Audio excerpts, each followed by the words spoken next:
বেলা বাড়লেও কুয়াশার চাদরে মোড়া গোটা শহর আবারও ফিরল শীতের ঝোড়ো ব্যাটিং। অনেকেই আক্ষেপ ছিল এবার কনকনে ঠান্ডা অনুভূত হবে না। জানুয়ারি মাসের শুরুর কয়েকদিন বেশ ভালো ঠান্ডা অনুভূত হলেও তারপর উধাও ছিল। ভোরের দিকেও রাতের দিকে ঠান্ডা অনুভব হলেও বেলার দিকে কিন্তু সেইভাবে ঠান্ডা অনুভব হচ্ছিল না। তবে গতকাল থেকে আবহাওয়ার পরিবর্তন, আবার ফিরল কনকনে ঠান্ডা।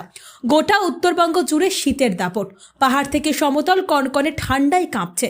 এক ধাক্কায় সর্বোচ্চ তাপমাত্রা অনেকখানি নিচে নেমে গেছে, পাশাপাশি সর্বনিম্ন তাপমাত্রারও পতন ঘটেছে। এদিন সকাল থেকেই শহর শিলিগুড়ি ছিল কুয়াশায় আচ্ছন্ন। বেলা বাড়লেও কুয়াশা চাদর সরেনি শহর থেকে। পাশাপাশি উত্তরে হাওয়া অনেককেই দেখা গেল কনকনে ঠান্ডার হাত থেকে বাঁচতে রাস্তার ধারে আগুন তাপাতে।